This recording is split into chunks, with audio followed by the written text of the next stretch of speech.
ዛሬ አንድ ትልቅ ነገር እግዚአብሔር ያካፍለናል። ጌታ ስሙ ብሩክ ይሁን። የጻድቃን ጥበብ ላይ ነው ገጹ ያለው። ከፈቱት። ግን የምናገርበት ርዕስ ከጻድቃን ጥበብ ጋር ይሄዳል። ግን ጌታ መልእክትን የሰጠኝ ጌታ እንደዚህ በላቸው ብሎኝ ነው። በአንዳች አትጨነቁ። ሰው የሚወደው መጨነቅ ነው እና አብዝታችሁ ተጨነቁ ቢባል ፈታ ብሎ እስቲ አብዝቶ እንዴት እንደሚጨነቅ ለመማር ይዘጋጃል። መጽሐፍ ቅዱስ በአንዳች ምን አትበሉ አትጨነቁ ነው ያለው። የሚያልኩት የጌታ ቃል ነው።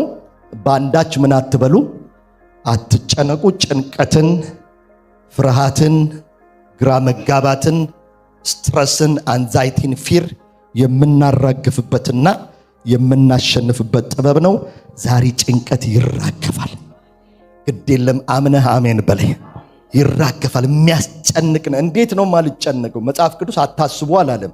ምን አትበሉ ግን አትጨነቁ። እኔ አይደለሁም። ማቴዎስ ወንጌል ምዕራፍ 6ን ሄዳችሁ ስታነቡ ከቁጥር 25 እስከ 34 ባለው ክፍል ውስጥ ጌታ ኢየሱስ ክርስቶስ 6 ጊዜ በዛች አንቀጽ ውስጥ 6 ጊዜ ስለምን ትጨነቃላችሁ እያለ የጭንቀትን ጦስ፣ የጭንቀትን ጣጣ፣ የጭንቀትን ውጤት፣ የጭንቀትን አበሳ ይናገራል። ጳውሎስ በመልእክቱ በመንፈስ ቅዱስ አማካኝነት ምን ብሎ መልእክት ሰጥቶናል? በአንዳች ነገር ምን አትበሉ አትጨነቁ። በአንዳች ማለት በአንድ ነገር አይደለም። አማርኛ ተሳስቶ አይደለም አንዳች ያለው። አንዳች ሌላ ነገር ነው። አንድ ነገር ነው። በአንዳች አትጨነቁ ማለት በምንም ነገር ምን አትበሉ አትጨነቁ። በምንም ነገር ዛሬ ጭንቀት ምን እንደሚያስከትል በህይወታችሁ ላይ ከጌታ ጋር ባላችሁ ህይወት እንዲሁም ደግሞ በኑራችን ላይ በቀን ተቀን በጣም ብዙ ሰው ይጨነቃል። ታውቃላችሁ አሜሪካ ውስጥ ነምበር 1 ገዳይ በሽታ ምን እንደሆነ ታውቃላችሁ አይደለ? ስትረስ ነው የሚገለው። ስትረስ ጭንቀት ነው፣ አንዛይቲ ነው፣ ፊር ነው። ሰው ሁሉ እየበላ እየጠጣ በምን ሆስፒታል ይመጣል መሰላችሁ? በጭንቀት ስትሮክ እየመታው ሚኒ ስትሮክ እየመታው ኮላፕስ እያደረገ ምንድነው ብለን በፓስተራል ስራችን ስንጠይቃቸው ይገርምሃል ፓስተር ብለው ኦፕን ሲሆኑ ሰዎቹ የሚጨነቁበት ነገር ብዛቱ። ጌታ ሊያድነን ስለፈለገ በአንዳች ነገር ምን አትበሉ አትጨነቁ። ፊልጵስዩስ ምዕራፍ 4 ላይ እናወጣና የተለመደውን የመጽሐፍ ቅዱስ ዛሬ የሚቀጥለው ሳምንትም ይኸውላችሁ ይሄንን ነገር ከላያችን ላይ አራግፈን ከሚቀጥለው ሳምንት ጀምሮ በድል እንኖራለን። ጭንቀት ከዚህ በኋላ በህይወታችሁ አጥረገጣችሁ ላይ አይደርስም። ለምን አሜን አትሉኝም? ፉከራ አይደለም የምነግራችሁ፣ የእግዚአብሔር ድምፅ ነው። ይሄንን ጥበብ ከተጠቀማችሁ የሚያስጨንቃችሁ ነገር ሁሉ ከእግራችሁ በታች ይወድቃል። ለምንድነው የምንጨነቀው? ብዙ ምክንያቶች አሉ። በእነዚያም ብዙ መነሻ ምክንያቶች አሉ። ከመነሻ ምክንያቶቻችን አንዱ አንሰርቴኒቲ ነው፣ እርግጠኛ አለመሆን ነው። ይሄ ነገር ባይሆንስ ባይሳካስ ብለን እንጨነቃለን። ይሄ ነገር እንዳሰብኩት ባይሆንስ። የሚያስጨንቁን አንዳንዶቹ ነገሮች ያላፊ ጊዜዎች ናቸው። ባለፈው የደረሰብኝ ያደረግኩት ስህተት ዛሬ አንዲት ልጅ ከትላንት ወዲያ በኦቲዝም ጉዳይ ደወለችልኝ እና ደውላልኝ እኔ ፓስተር ይቅርታ አድርግልኝ ቲክቶክ ላይ ስትናገር ሰምቼ ነው የመጣሁት እና እኔ ልጄ ምንድነው ኦቲስቲክ የሆነው ድሮ በሰራሁት ኃጢአት ነው እና ልትሞት ደርሳለች። የኃጢአቴ ውጤት ነው ብላ እና እርግማን ወይም የትላንት ውጤታችን ዛሬ ለገጠመን ነገር ምክንያት እየመሰለን አንዳንዶቻችን እንጨነቃለን። ፊልጵስዩሶች ለምንድነው የተጨነቁት? ለምንድነው መንፈስ ቅዱስ አትጨነቁ ያላቸው? እሱን እንመለከታለን። መጽሐፍ ቅዱሳችሁን የፊልጵስዩስ መልእክት ምዕራፍ 4 ገጽ 170 ላይ አውጥተን ሁል ጊዜ በጌታ ምን ይበላችሁ? ደስ ይበላችሁ። ደግሜ ላለው ደስ ይበላችሁ። ገርነታችሁ ለሰው ሁሉ ምን ይበል? ለተወሰኑ ለቸርች አባላት አይደለም፣ ለሰው ሁሉ ምን ይበል? ዳኒ ሲታወቅ ወይ ዳኒ ገራገሩ ማለት ነው። ስንቴ ሲታወቅ ስንቴ ገራገሩ ማለት ነው።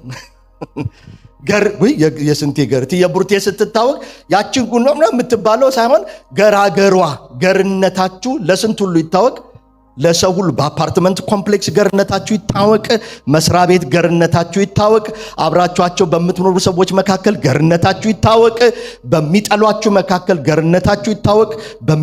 በሚወዷችሁ መካከል ገርነታችሁ ለስንት ሁሉ ለሰው ሁሉ ስለ ሰው ሁሉ በሉ ይቻላል። ወይ እግዚአብሔር ቃል እውነት ነው የኛ ህይወት ውሸት ነው፣ ወይ የእግዚአብሔር ቃል ውሸት ነው የኛ ህይወት ምን ይሆናል? እውነት ይሆናል። ማምነው ግን የእግዚአብሔር ቃል እውነት ነው፣ ይቻላል። እግዚአብሔር ስሙ ብሩክ ይሁን። በጌታ ደስ ይበላችሁ። ደግሜ ላለው ደስ ይበላችሁ። ገርነታችሁ ለሰው ሁሉ ይታወቅ። ጌታ ምንድነው? ቅርብ ነው። በነገር ሁሉ በጸሎትና በመልጃ ከምስጋና ጋር በእግዚአብሔር ዘንድ ልመናችሁን አስታውቁ እንጂ ርዕሱ የመጣው ከዚህ ቃል ነው። በአንዳች ምን አትበሉ? አትጨነቁ። የኔ ርዕስ አይደለም፣ የእግዚአብሔር ርዕስ ነው። አትጨነቁ። በምን? በአንዳች። ለምን? አእምሮን ሁሉ የሚያልፍ የእግዚአብሔር ሰላም ልባችሁንና ሐሳባችሁን በክርስቶስ ኢየሱስ ምን ያደርጋል? ይጠብቃል ይላል። በአዲሱ መደበኛ ትርጉም ላይ በነገር ሁሉ በጸሎትና በመልጃ ከምስጋና ልመና ጋር ልመናችሁን በእግዚአብሔር ዘንድ ፊት አቅርቡ እንጂ ስለማንኛውም ነገር ስለምን ነገር? ስለማንኛውም ነገር። ስለ ትዳርህ አቁም መጨነቅ። ስለ እህትሽ መጨነቅ አቁሚ። ስለ ወንድምህ መጨነቅ አቁም። ስለ ሀገር መጨነቅ አቁም። ስለ ቤተክርስቲያን አቁም። ስለ ቤተክርስቲያን መጨነቅ እንዳትጨነቁ። ስትጨነቁ ኢቭሎችን ነው የምትስቧቸው። በኋላ ላይ ያሳያቸዋለሁ። በምትጨነቁበት ጉዳይ ላይ የምትጨነቁትን ነገር ሲሜንት የሚያደርጉ የጨለማ ኃይላትን ነው የምትጋብዙት። ጸሎት እግዚአብሔርን እንደሚጋብዘው ጭንቀት ክፋትን ይጋብዘዋል። ለዚህ ነው በጭንቀት ምትክ ሰው ጋር ደውሉና አይዞ ተባባሉ አይደለም። በጸሎትና በምልጃ ከምስጋና ጋር ልመናችሁን በእግዚአብሔር ፊት ምን በሉ? አስታውቁ። ለእግዚአብሔር ካላስታወቀው መጨነቅ ትጀምራለህ። መጨነቅ ስትጀምር ክፉን ወደ ቤት ምን ታደርገዋለህ? ትጋብዟለህ። ጭንቀት ልክ እንደ እምነት የክፉ ቻናል። ስለዚህ በምትጨነቅበት ነገር ላይ ኢቭል እየመጣ ስለ ቤተሰብ ስትጨነቅ ያንን ቤተሰብ የሚያደቅቅ ኢቭል ነው በር የምትከፍትለት። ዛሬ በኢየሱስ ክርስቶስ ስም ጭንቀት ከላያችሁ ላይ ይራገፋል። በአንዳች ምን አትበሉ? አትጨነቁ። ገውናችሁ ያለውን ሰው ስለ ማንኛውም ነገር አትጨነቅ በሉት። በደንብ በሉ። ዞር በልና ስለ ማንኛውም ነገር ምን አትበል? አትጨነቅ። እንዴት ነው ማልጨነቀው? እንዴት ነው? እየየም ሲደላ ነው አልኳቸው በቀደም ዕለት። እየየም ሲደላ ነው እንዴ ይባል የለ በእኛ ሀገር። ኦኬ፣ ባልደላ ጊዜ እየየና ቆማለን። ሲደላ ከሆነ ለቅሶም ሲደላ ከሆነ ካልደላ ለቅሶ ይቆማል ማለት ነው። እየየ ለቅሶ ነው አይደል? ያንተ ትቀልዳለህ ቢሉ እያለ የሆስፒታል ሪፖርቱ እያለ አገር ቤት የጀመርኩት እጡብን ቡልኬት እያለ ይሄ ጉዳይ እያለ እዛ ደግሞ ስመጣ ከመንግስት ሸሽቼ የመጣሁት የነካካሁት ንክክ ያለም ቤቴን ካልወሰድኩ እያሉ እየነዘነዙኝ ነው። እሱ እያለ እንዴት ነው ማልጨነቀው? እድሜ እየመጣ ሲመጣ አንዳንድ ነገሮች ከህይወቴ ላይ እየቀነሱ ሰውነቴ እየነገረኝ እየሰማው ድሮ ብድግ ስል እንደ ጎረምሳ እንጣጥ የምለው ሰውዬ ዛሬ ልነሳ ስል ጉልበቴን እንደሚይዘኝ ስሜቱ እያለ እንዴት ነው ማልጨነቀው? ያየሁት የልጄ ባህሪ ጠመም ሸፈፍ ገደድ ሲል ያየሁት እንዴት ነው ማልጨነቀው? አታስቡ አልተባለም። ምን አትበሉ? አትጨነቁ። በእንግሊዘኛ ቨርሽን በ7 በ8 በ9 በ10 ቨርሽኖች ስለዚህች ቃል መጽሐፍ ቅዱስ የሚናገሩን ትንሽ ልንገራችሁ። ቢ ኬርፉል ፎር ነት። ስለምንም ነገር ኬር አታድርግ። ለምን? ስላንተ ኬር የሚያደርጋል እሱ ስለ እናንተ ያስባልና የተባለው he cares for you። እግዚአብሔር ስለኔ ያስባል በሉ እስቲ። አውጁ ለራሳችሁ፣ እግዚአብሔር ስለኔ ያስባል በሉ። ስትጨነቁ ምን ማለታችሁ ነው? አንተ ለኔ ምን አትልም፣ አታስብም፣ አይገባህም፣ አትረዳኝም፣ አታይም እያላችሁት ነው እግዚአብሔርን። ስለዚህ ሌላው የነገራችሁን የሚያይ የጭንቀት አገልጋይ የሞት መልአክ መጥቶ ነገራችሁን ወርስት ያደርገዋል። ከዚያ በኋላ ሰዎች ከእግዚአብሔር ጋር do not be careful for nothing, do not be anxious about anything። ስለምንም ነገር በምንም ነገር ጉዳይ አትጨነቁ። ይልቁንም but in every situation በሁሉም ሁኔታ ላይ by prayer and supplication በጸሎትና በምልጃ በምስጋና ልመናችሁና do not worry New Living Translation do not worry about anything English Standard Version do not be anxious about anything New King James Version be anxious for nothing. Do not be anxious, amplify. Do not be anxious or worried about anything, but in everything, in every circumstance and situation, by prayer and petition, with thanksgiving. ከምስጋና ጋር ልመናችሁን ለእግዚአብሔር አስታውቁ እንጂ በአንዳች ምን አትበሉ? አትጨነቁ። እንደ ዣንጥላ አንዳንድ ጊዜ በጭንቀት ምክንያት ፊታችሁ ተወጥሮባችሁ ያውቃል? ተመለስ ስትሉት የማይመለስ እኔ ቃል አይደለም። አንዲት ልጅ ነው ያለች ፓስተር ቆዳዬ እኮ እንደ ዣንጥላ ተወጥሮ የማይታጠብ ዣንጥላ ታውቃለህ አለች። ያው በቃ እንደሱ ሆኜ እልሃለሁ። ምንድነው እንትና አድርጎኝ ምን አድርጎሽ እንትን ብሎኝ እና ይገርምሃል ከስራ እንደገባው ቦርሳዬን ይዤ እንትን ላይ አልጋዬ ላይ እንደተቀመጥኩኝ ሲነጋ ነው የደወለችልኝ። ተቀምጣለች። እንቅልፍ በሚባል በአይኑ አልዞርም። ተውት ፒጃማ መልበስ፣ ልብሷን መቀየር፣ አልጋው ላይ ገብታ መተኛት፣ እሱን ተውት። እንደተቀመጠች ሽንት ቤት ሄዶ ምንድነው ሽንቷን መሽናት ወይም ደግሞ ኤቭሪ 4 hours እንደተቀመጠች እንደመጣች በዛ ጭንቀት ነው የመጣችው። ቦርሷን እግሯ ላይ እንዳደረገች ስትደውልልኝ ስትነግረኝ ይሄው ቦርሳዬ እንዳለ ነው። ትላንት 5 ላይ ከስራ እንደወጣው አለሁኝ እና ፊቴ እንደ ዣንጥላ ተወጥሯል። እግዚአብሔር እንደዚህ አይነት ገጠመኞች እንደዚህ አይነት የህይወት ውጣ ውረዶች እንዲህ አይነት ተግዳሮቶች እንደሚገጥመን ስለማያውቅ ነው ምንም ነገር እንደማይፈጠርብን ቆጥሮ በአንዳች ምን አትበሉ አትጨነቁ የሚለን ወይም ስለ ማንኛውም ነገር በምንም አይነት ጉዳይ አትጨነቁ። ሜሴጅ ባይብል do not fret or worry instead of worrying pray። እኛ ምን እንወዳለን? በጉዳዩ ላይ ለእግዚአብሔር ከመስጠት ከማስታወቅ ይልቅ በጉዳዩ ላይ ቁጭ ብለን ራሽናላይዝ ምን ማድረግ ማሰብ ማውጣት ማውረድ። ኢየሱስ እንደዚህ ያለ በማቴዎስ ወንጌል ሲያስተምር ላይ ስለ ጸጉራችሁ ከናንተ መካከል ጥቁሩን ነጭ ማድረግ የሚችል ሰው ማን ነው አላቸው። ማንም የለም አሉት። እሺ ደግሞ በቁመቱ ላይ ክንድን ስንዝር መጨመር የሚችል ሰው ማን ነው አለ። ማንም አለ። መጨመርም መለወጥም ካልቻላችሁ ስለምን ትጨነቃላችሁ? በኢየሱስም ዛሬ ጭንቀት መንፈስ ከላችሁ ላይ ይመታ። ሰብስክሪፕሽን ያደረገ ነው ይመስለው አንዳንድ ሰው ሰብስክሪፕሽን ታውቃላችሁ። በቃ ሁሌ ኦን ሞዱ ምንድነው? የጭንቀት ሞድ ላይ ነው ስታናግሩት። ሞዱ ጭንቀት። ሰብስክሪፕሽን ታውቃላችሁ አይደል?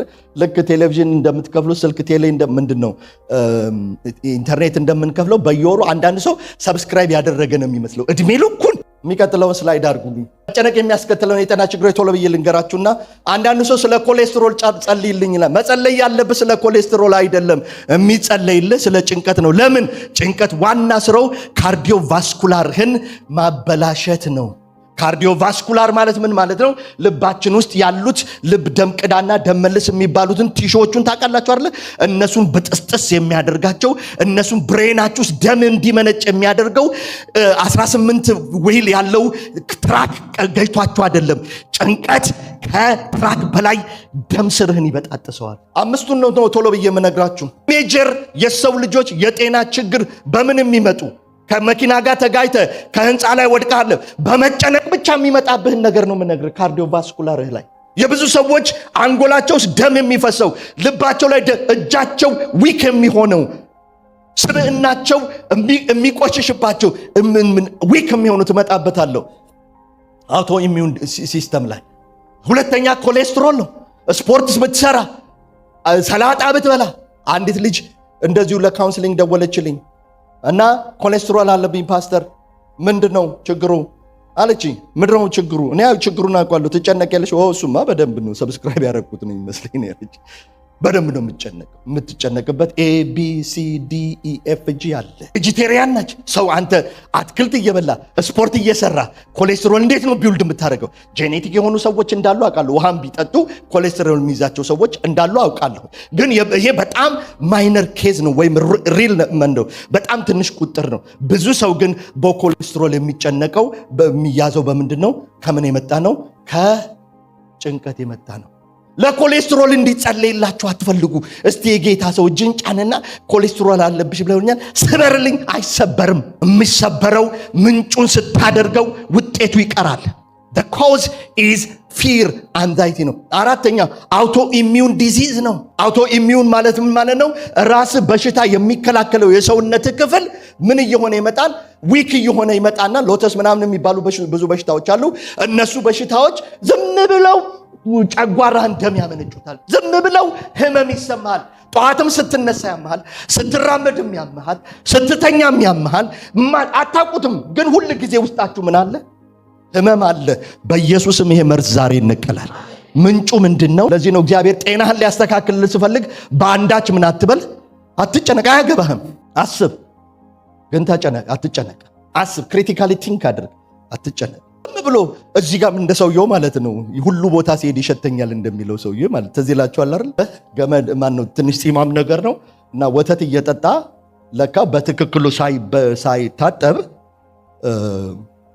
ወተቱ ፂሙ ላይ ቀርቷል መሰለኝ እና ኤቭሪዌር ይሸተዋል። እዚህ ቤት ይገማል ይላል። ከዛ ወጥቶ ሆቴልም ሲሄድ እዚህ ቤት ይገማል ይላል። ከዛ ወጥቶ የትም ቦታ ሲሄድ እዚህ ቤት ይገማል ይላል። የሚገማውን ነገር ተሸክሞ ፂሙ ላይ ተሸክሞ ሁሉ ነገራችሁን ካመማችሁ ይውላችሁ ለዓመታት ያተጨነቃችሁ ጭንቀት የፈጠረባችሁ ነው። ዛሬ በኢየሱስ ስም የጭንቀትን ምንጭ አደርቃለሁ። እንዴ ሰው ዝም ብሎ በሁሉም አየር ላይ ይታመማል? በበጋም በክረምትም